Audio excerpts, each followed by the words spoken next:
It is finally taking a little bit less time to sell a home in the Tampa Bay market. Hey, it's Sean Reddy, Keller Williams Reddy Group, and welcome to the Tampa Bay Market in a Minute. We're going to go more than a minute, yet we're going to break down the month over month and year over year stats in the Tampa Bay real estate market. And when I say Tampa Bay, I'm using Hillsborough and Pinellas counties. Broad stroke, yet happy to break this down a little bit more micro market by request if you want to look at where you live.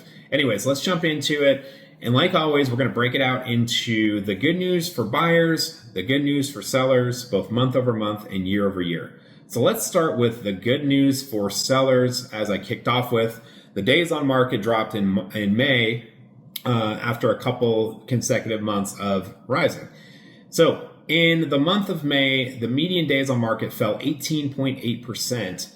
Going from 32 down to 26. That measures the homes that went under contract in those particular months. Yet a drop's a drop nonetheless, and it's a welcome drop for sellers who are out there. The average days on market also dropped 14%, going from 57 down to 49. What else, if you are selling a home, do you want to hear? Well, new listings dropped a little bit in the month of May, 0.5%, yet less competitors hitting the market in May than in the previous couple of months. So also the closed sales went up. Obviously, you want to hear that as a seller.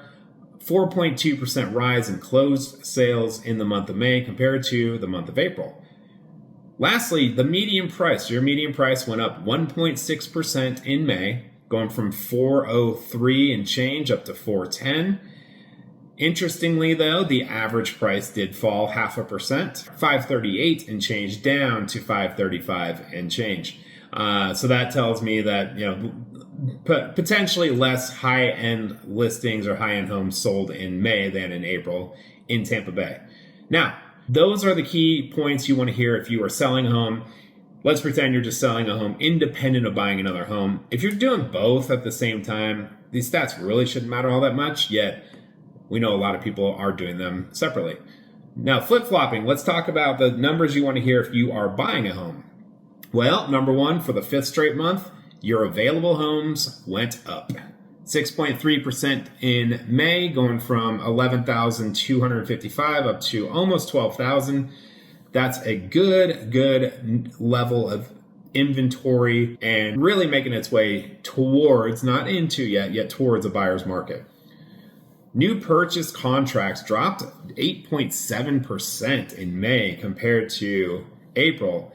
That's a pretty stark drop for what's typically known as peak season. So it went from 4,049 homes going under contract in April to just 3,698 in May. I mentioned the average price already. Also, the delta between the median asking price and median close price. That delta grew a little bit by 0.3%, so buyers are getting better deals out there relative to asking price. So there you have it. It's kind of split 50-50 in the metrics that we track between good news for buyers, good news for sellers. So let's take a look. Let's break out the year over year. So stay with me here. All right, so first thing I'm going to kick off with, median days on market. Even though I mentioned that they dropped in May compared to April, they are up double compared to May of last year. So last year, the median time on market for the homes that went under contract in May of 23 was just 13 days. This year, 26. So that is literally a 100% increase in median days on market year over year. That's great news if you're buying a home because A, you're not as rushed. B, that shows me that you have less competition out there if these homes are sitting on the market twice as long. So therefore, you can probably get a better deal. What else? Average days on market up 36%, going from 36 days to 49 days. New listings up 21% year over year, 4,200 homes listed last year, 5,100 homes listed this May. New contracts down 9%, 8.74 technically, percent year over year. That's a pretty significant drop in purchase contracts, especially considering how many more homes are on the market.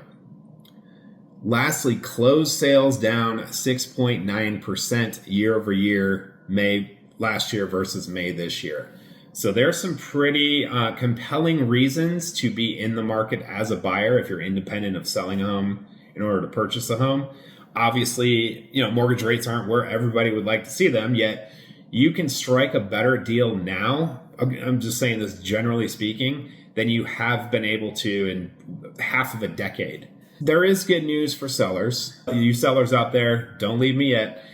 The average and median price both up over 5% year over year.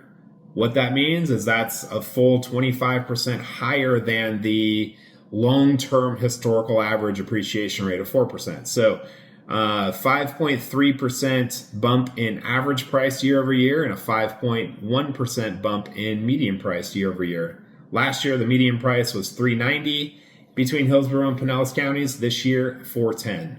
Also, the delta between asking price and close price up year over year by 1/3%. So there you have it. That's the data, the boring stuff, I know, yet use this to leverage your best move in the real estate market. So talk to your agent. If you don't have an agent, we'd love to be a resource on how you can leverage this and work these numbers to your advantage. Whether you're selling a home, whether you're buying a home, whether you're selling a home to buy a home, doesn't matter. There's some bright spots out there for every scenario, and we'd love to chat with you about them. Again, Sean Reddy, Keller Williams Reddy Group. Thanks so much for watching. We do break this out every single month, so stay tuned for more, and I appreciate you sticking through this one.